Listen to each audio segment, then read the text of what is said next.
Local productions on QTV are made possible with support from viewers like you. Thank you.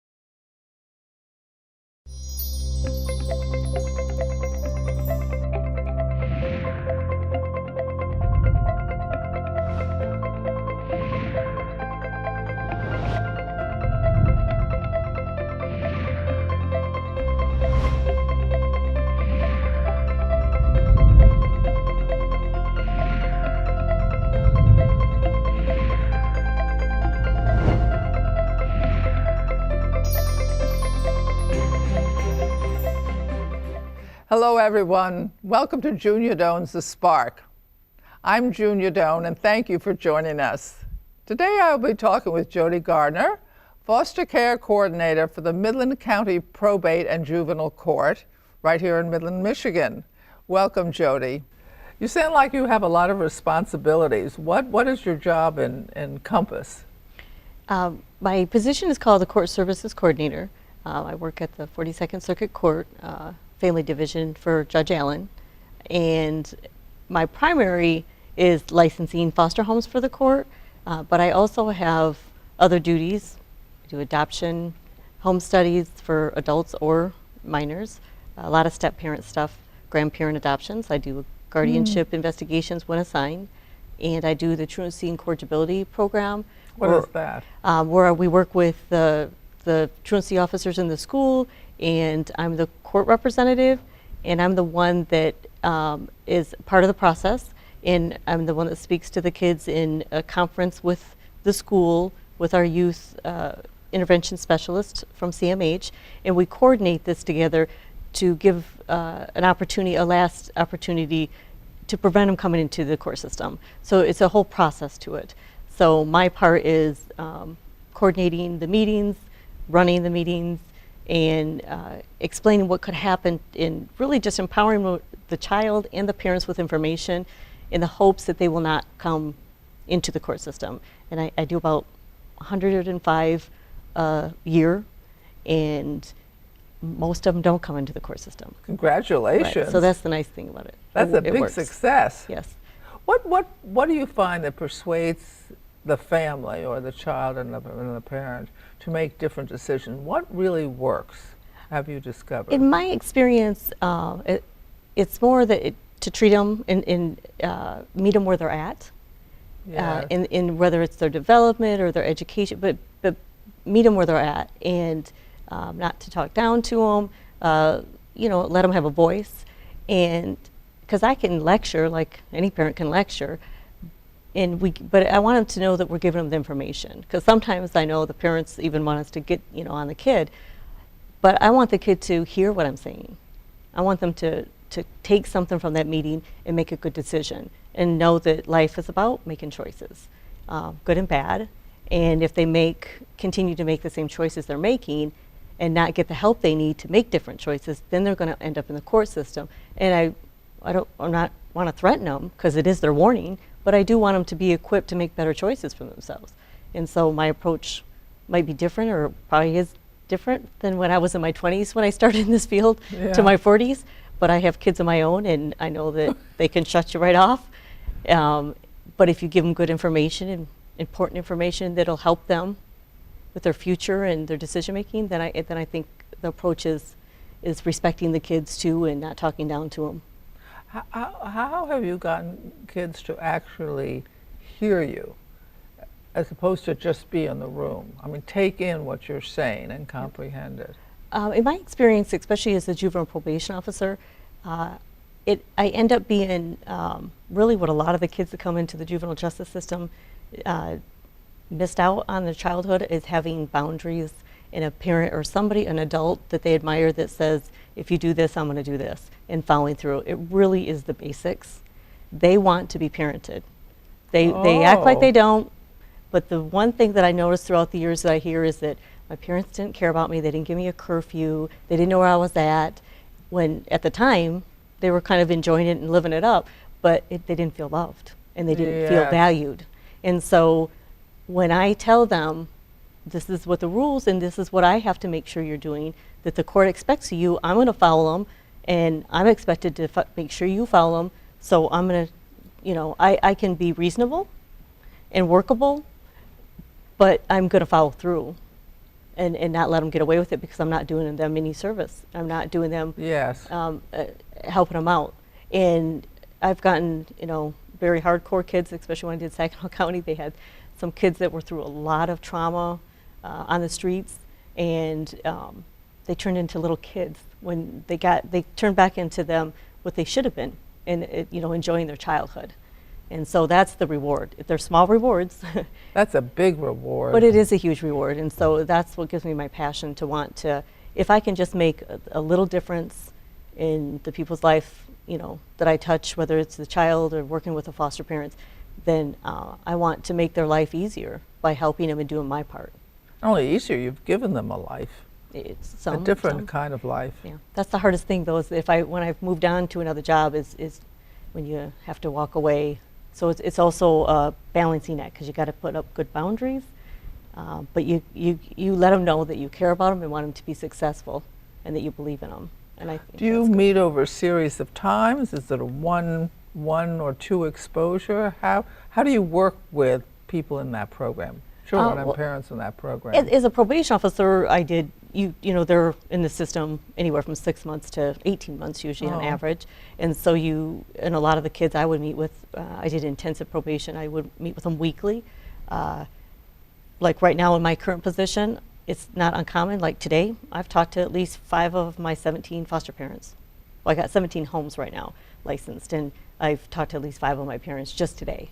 So they know I'm available, and when they have a question, and if they're concerned about something, or just to have that resource available, they'll call, and we walk through it, and they just know that there's somebody there for them. Because how many times do you call a caseworker, and we're so busy, and caseloads are, you know, ridiculously high, and I get quite often that, oh, you returned my call. I mean, again, it goes back to the basics that when I started this career, it was, you know, just as important. And I don't know, we lost it because of technology and texting, and yeah, you know, and it's just easier not to communicate, and you can communicate through a text. And you know, I still like the old-fashioned stuff, like picking up a phone or hearing their voice, so you have a sense of possibility of where you can go in the conversation, or what the feelings are behind the question. Correct. Yeah. Oh, interesting. And what kind of preparation did you have for this job? Well, this responsibility, I don't call it a job. Well, I'm a criminal justice major, so I graduated in '94 from Fair State University with a bachelor's degree. My childhood probably prepared me for a lot of this unknowingly.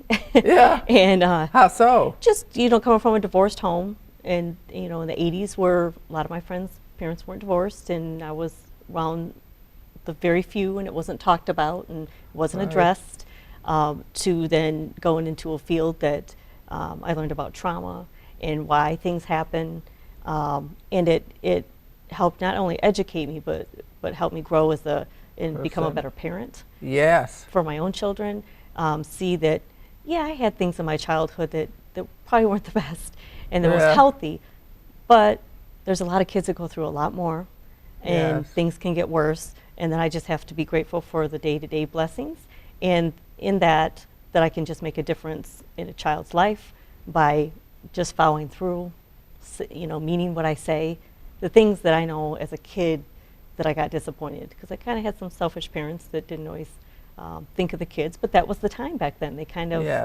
you know, we could be left alone for longer times than probably should have, and didn't have curfews or boundaries like that, and you know, so I learned that what worked in my childhood, and I'm a lifetime learner, and I just want to do better. So do these people meet with you once a month, or in any schedule, till you find out that they are making progress in making better decisions? Or is it, here's the plan, execute, or, you know, there are severe consequences? Well, what it is if you're in any kind of position that does case management, whether you're a probation officer or you're working with kids in the child abuse neglect field, which I did for 15 years at a tribe, you have a case service plan. You look at goals, and you look at what what brought them into the system, and what are the things they need to work on, whether it's education or they need treatment of some kind, and then you work at 2 or 3 goals, and you have how you're going to meet those goals. And the court system has court hearings every 90 days, sometimes sooner. And so what they do is your case service plan is a roadmap to where you're going. And it gives the child an understanding, or an adult, of here's where I'm at, this is where I got it, now what do I need to do to make the progress that I need to get my life back on track. And so you work with that and you guide them. So for people who have some of the severe traumas may not trust themselves, the adult, the plan. Yes. Do you deal with that, or is that another aspect of health? Trust is in this field rampant because of the trauma, and understandably, when you're a child and you haven't been cared for, maybe to the degree where you feel abandoned. But it goes back to establishing rapport by when I say I'm going to call you, I'm going to call. So when I say I'm going to be at your school to see you at a such and such time, that I'm going to show up. It's that basic follow through in modeling a grown up in a responsible behavior. It's really interesting how it's the smallest things, really, but they know you're there. I mean, who doesn't want to know that you're valued and that somebody cares about my life and my future? It's reliable. And it's reliable, absolutely. Are you allowed to touch them, like give them a hug, or is that sort of problematic these days? Well, to tell you the truth, I'm not the most affectionate person, probably because of my childhood. Yeah. But I am with my kids, and I think that again, is that you care, but you have to have boundaries. But I do have kids that come up that will, I mean, especially after you've been with them a long time and they're upset. I mean, if they're upset or something, I'm going to give them a hug or something. But I too try to maintain boundaries. But let them lead in that yes, area. Yes, absolutely. Yeah. Yep. Oh, interesting. And because there's a lot of them. I've worked with kids that had multiple personalities and very high mental health stuff, and so you don't want to. You want them to be right. And you want to establish. So are there psychological services available or health available? Do you have help besides you doing this? Yes, so anytime I've ever done any kind of position with case management, which is most of my career, is that there's always resources. I mean, there's always the counselor, so there's assessments. Like when I did neglect and abuse, we had risk assessments, safety assessments, and it kind of tells you if they're at a low, medium, or risk level. And it gives you some guidelines of what services maybe should be plugged in. And then you're on a team, but when you're the case manager, you're kind of like the lead of it to make sure that your kid is going through their case service plan at the right, and you're checking it, like where are we at with this? Do they need counseling? Do they need an assessment? Do they need a trauma assessment? You know, what is it that they need? Do they need a mentor? Do they need an IEP to get help with their academic supports in school? Because you're looking at all aspects. And there is support for that, for kids academically? Absolutely, yeah. Like an after-school program or in-school program? Well, if you have any kind of special needs, a learning disability, like I have a son with autism, that he's always had an IEP. He's 19, but he functions about 5, and he has had one of his life. In fact, he's an adult now, under a disabled adult, and he still has one, and he'll go to school till he's 26. So that individual educational plan will guide him and the teachers to know what kind of supports he needs to continue to grow and develop. Oh, interesting. So that's one area. Then we have foster homes. Tell me a little about that. I really don't know anything except I admire the people who have taken this on. Right, and I came to the court about 3 years ago, and this was the one thing in my career I hadn't done, was licensing. I had done, kind of everything else. So when I went into this I licensed foster homes for the court. So it's under the state of Michigan, just like anybody else. Like if you wanted to be a child care provider, you had to get a license. If you want to be a child placing agency, which is what we're considered, you apply for it. And you got to have a worker that meets the credentials, so I had to be trained. And it's a legal process, so we use it the same as anybody else who's a child placing agency in the state of Michigan. And so there's certain criteria, background checks, you know, application. There's, my reports are about 20 pages or so long, because you have to look at the family, the current family. You have to look at each of the parents in their social and what happened as they grew up, because you're trying to get an idea of if they care for other kids, how are they going to be open to working with other people, to other cultures, to meeting the needs of a child who may be delayed, and basically gives you an idea as you're licensing. So it can take anywhere from 4 to 6 months to actually license a foster home. And because it can take long, that can discourage people. So you want to be moving and showing progress, so it doesn't feel like it takes so long. So once they get licensed, and for instance, you're aware of our foster parents who've been with the court for 25 years. They got the Angels in Adoption Award, the Locks, and they've been wonderful, and have taken kids. And in fact, I mean, they've taken so many kids into their home. I know it's way over 100, and that these kids are still part of their life. You know what I mean? They get hundreds of phone calls, and they know that that's the safe place that I can go back to.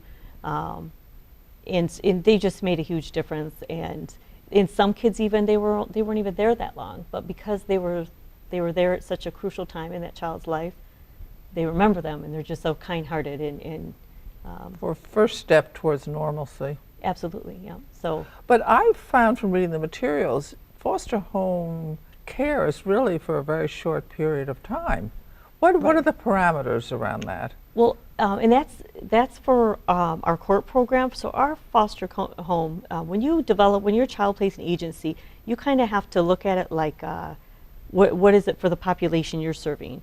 So ours is for kids that are mainly involved in the court system.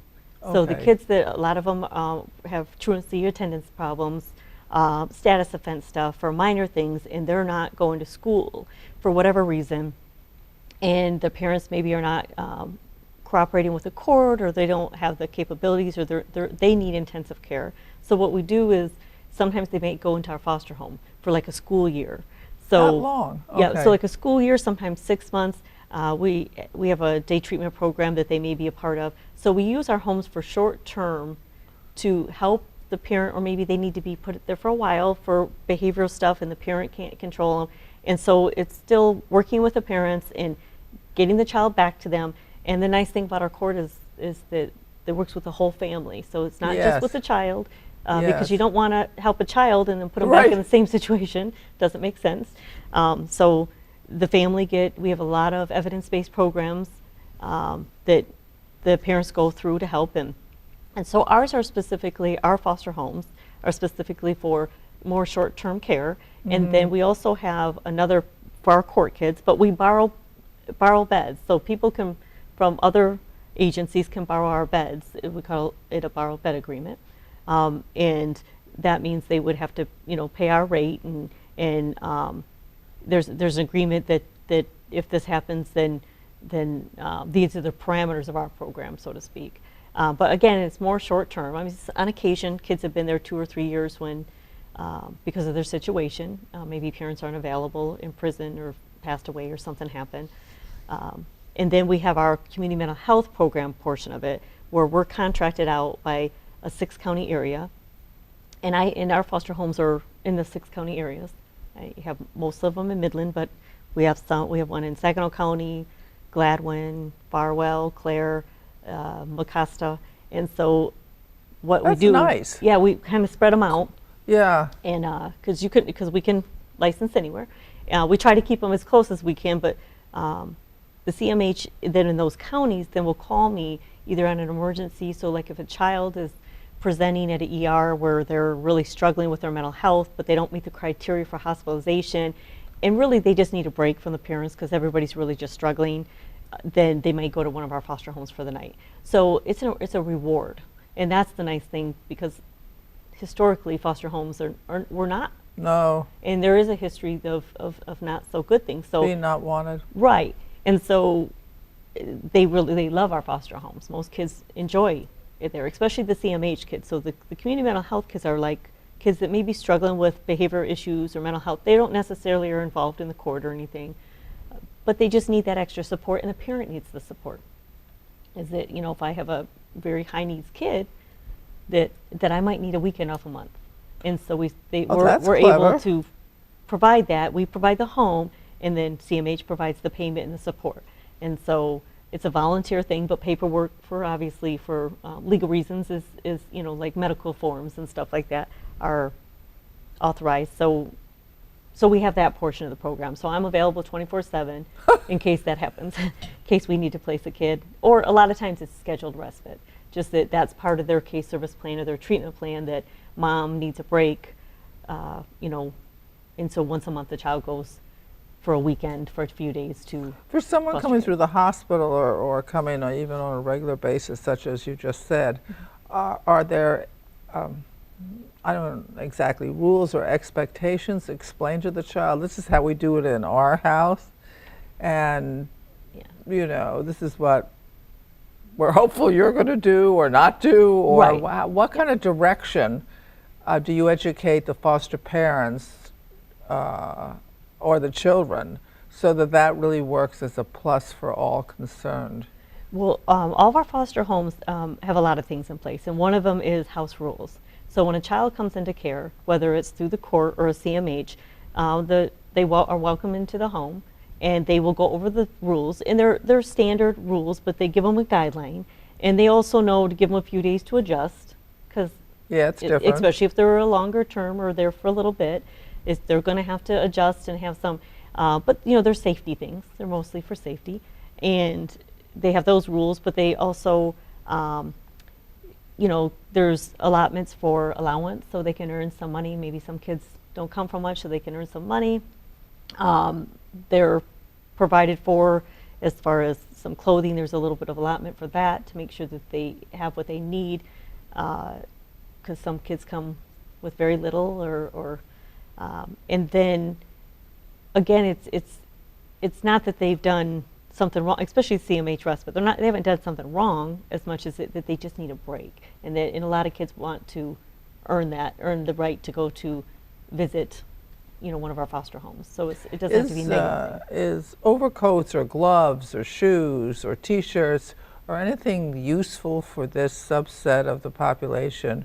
I'm sort of coming around to, if someone wanted to donate to it other than cash, is there a way to do that or not? We have a shelter house in Midland through shelter house. For the shelter house, that we have an account there where the kids are involved with our programs, can go, and if there's a need, especially on a weekend where maybe we can't get to them if something happened, they can go to the shelter house and show our form, and they can get whatever it is they need. That's okay. That's a well-established structure. Yeah.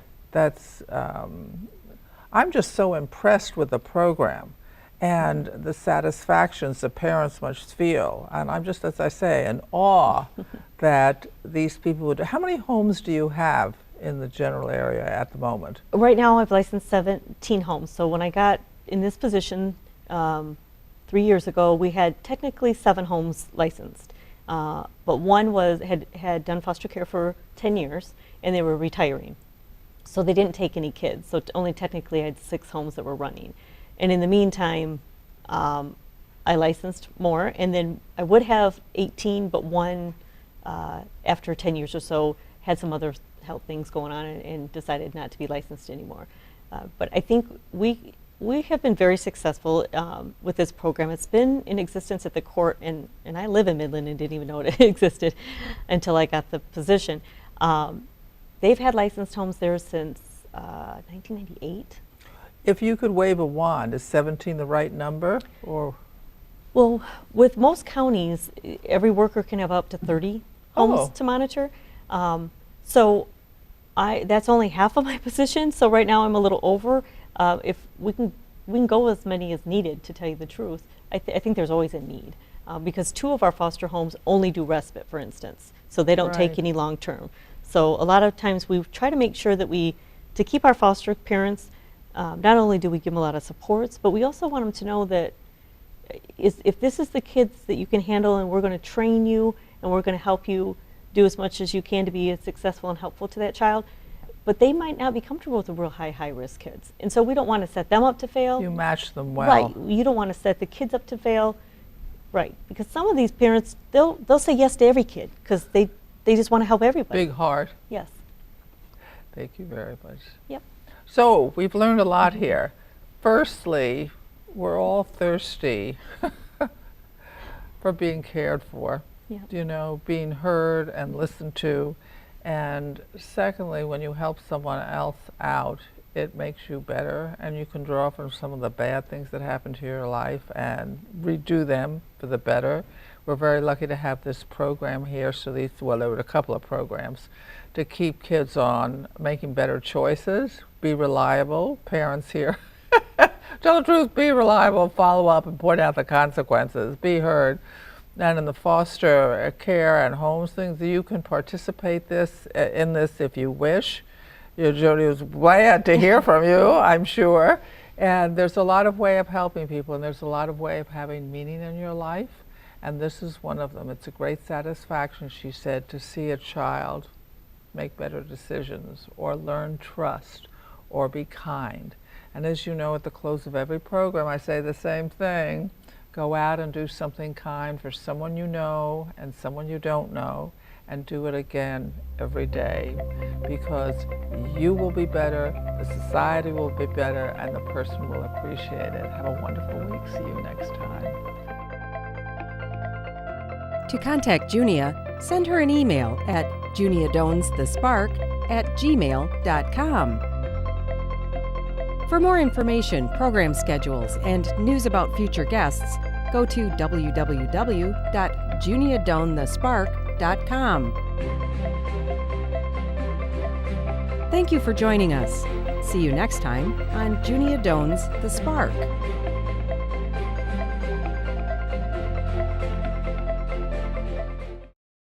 Local productions on QTV are made possible with support from viewers like you.